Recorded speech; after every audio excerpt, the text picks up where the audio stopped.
दोस्तों, इस कथांश में हम हिरोशिमा का मुखर दौरा कर दोपहर को अपने जापान रेल पास का उपयोग करते हुए शिंकानसेन यानी जापान की बुलेट ट्रेन पर सवार होकर 810 किलोमीटर 3 घंटे 10 मिनट का सफर कर पहुँचे जापान की राजधानी टोक्यो। यहाँ पहुंचकर जैसा हमने सुना था वैसा ही हमने टोक्यो स्टेशन की अत्यंत व्यस्त मुसाफिर प्रवाह क्षमता का अनुभव किया। दूसरे दिन सुबह 9 बजे अपनी समय सारणी के अनुसार Japan grey line Tokyo city tour की बस में सवार होकर हम आ पहुंचे टोक्यो टावर के प्रांगण में। 1998 में 1 साल के अंतराल बना ये टोक्यो टावर विश्व प्रसिद्ध पेरिस में स्थित एफिल टावर की तरह लगता है और ये टावर एफिल टावर से न केवल अधिक ऊंचा है बल्कि इसमें काम आने वाले इस्पात का भार कुल 4000 टन है, जो एफिल टावर के भार से 7000 टन कम है। और ये टावर दूसरे विश्व युद्ध के दौरान कोरियन युद्ध में मार खाए गए अमेरिकी टैंकों के कबाड़े से पुनः प्राप्त किए गए इस्पात से बना है। हम और अन्य पर्यटक यहाँ पर उपस्थित लिफ्ट के द्वारा टावर के ऊपर बने 2 मंजिला दर्शन स्थल के मचान तक पहुँचे।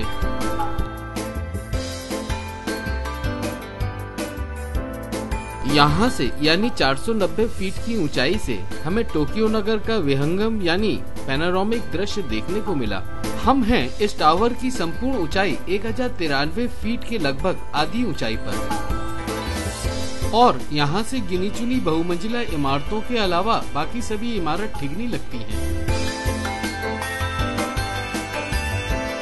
इस दर्शक दीर्घा यानी गैलरी के फर्श में 2 जगह शीशे लगे हुए हैं, जहाँ से हमारे पाँव के नीचे 490 फीट की दूरी पर तले की जमीन को देखकर रोंगटे खड़े हो जाते हैं। इस टावर के ऊपर बने दर्शन स्थल में एक छोटा सा सुंदर मंदिर बना हुआ है। यदि ये टावर पर बना विश्व के सबसे ऊंचे मंदिरों में से एक हो तो कोई आश्चर्य नहीं। मित्रों, इस टावर का उन दिनों मुख्य उपयोग रेडियो और टीवी प्रसारण के लिए होता था। सलीका और सौंदर्य बोध जापानियों के रक्त में रचा बसा है, इसीलिए लोहे के इस विशाल टावर को 28,000 लीटर सिंदूरी और सफेद रंग में रंगकर जापानियों ने इसकी सुंदरता को कई गुना बढ़ा दिया है।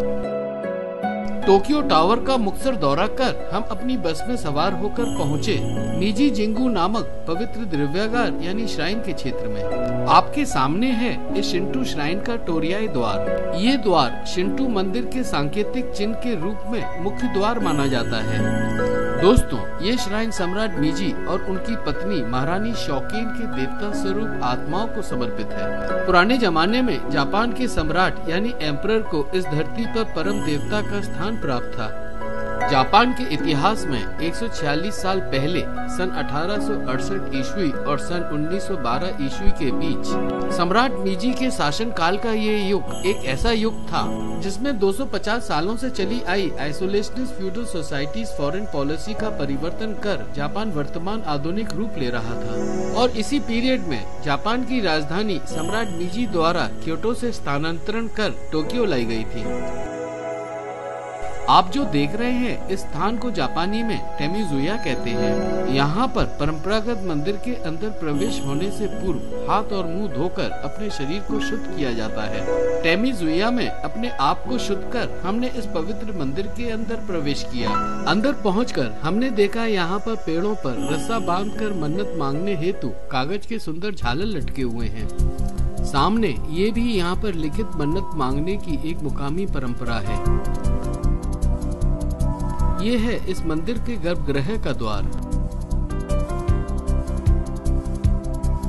मंदिर के आंगन में हमने अनेकों प्रकार के प्रत्यक्ष बोनसाई पेड़ों की प्रदर्शनी देखी।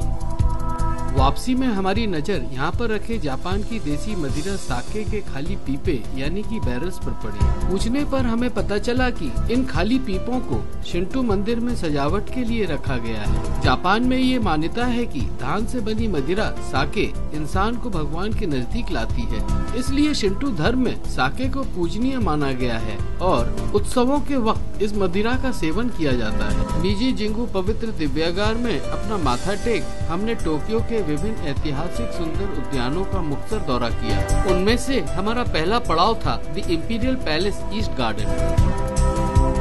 जो जापान के राजा के महल का भीतरी क्षेत्र का हिस्सा है। इस उद्यान के चारों ओर प्राचीन ऊंची कवच रूपी सुरक्षा दीवार है।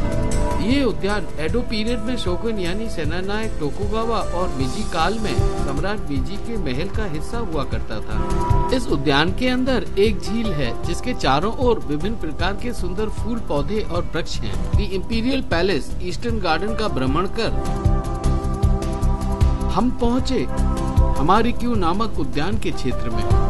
ये उद्यान टोक्यो बे में सुमिदा नदी के मुहाने पर स्थित है और कभी यहाँ पर शोगुन यानी सेनानायक टोकुगावा के परिवारजनों का फार्म हाउस हुआ करता था, जिसे सन 1946 ईस्वी यानी दूसरे विश्व युद्ध के एक साल के बाद सार्वजनिक उद्यान में बदल दिया गया। इस उद्यान के अंदर एक झील रूपी खाई है जिसमें टोक्यो खाड़ी का समुद्री जल भरा रहता है। ये है यहाँ पर चाय घर यानी टी हाउस, जहाँ पर पहले शाही परिवार प्रकृति के बीच शांत माहौल में चाय पिया करते थे। इस चाय घर को जापानी में नाकाशिमा कहते हैं और आज यहाँ पर आम जनता उन ऐतिहासिक लम्हों का प्रूपी यानी टिपिकल जापानी तौर तरीके से चाय पीकर आनंद लेते हैं। इस उद्यान में बहुत पुराने अलग अलग प्रकार और आश्चर्यजनक तरीके से छटाई कर व्यस्त किए गए अनेकों देवदार के वृक्ष हमें देखने को मिले। दोस्तों, टोक्यो में ऐतिहासिक उद्यानों का सैर कर हमारी टोली पहुंची हमारीक्यू उद्यान के नजदीक सुमिदा नदी पर स्थित नौका विहार सेवा के घाट पर। यहाँ पर हमने मोटर किश्ती पर सवार होकर सुमिदा नदी से टोक्यो नगरी का विहंगम यानी कि पैनारोमिक दृश्य का लुत्फ उठाया। सामने आप जिस नौका को देख रहे हैं ये रिवर बस यानी कि नदी पर चलने वाली बस कहलाती है। इस नदी के रास्ते हमने अनेकों पुल पार किए और पहुंच गए आसाकुसा क्षेत्र के घाट पर। यहाँ पहुंचकर किश्ती से उतरते ही हमारा सामना यहाँ उपस्थित निंजा से हुआ, जिसने हमारा आसाकुसा में स्वागत अपने ही अंदाज में किया। इस अद्भुत स्वागत के बाद हम चल पड़े कैनन मंदिर की ओर।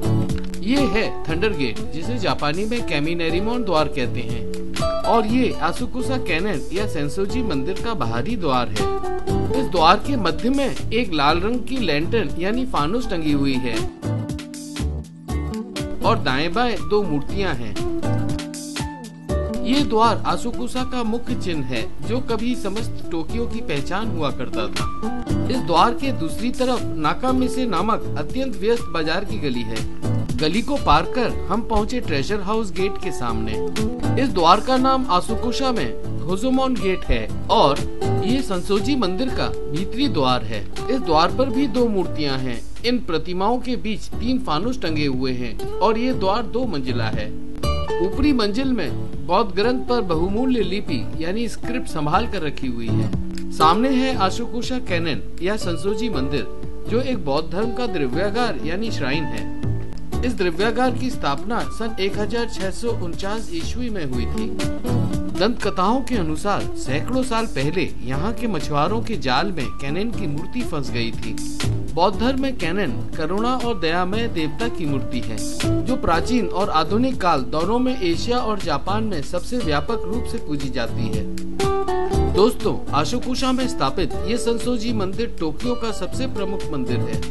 यहाँ श्रद्धा से हमारी टोली ने इस पवित्र स्थान को नमन कर आज के अदीर्घ यानी शॉर्ट भ्रमण का समापन किया।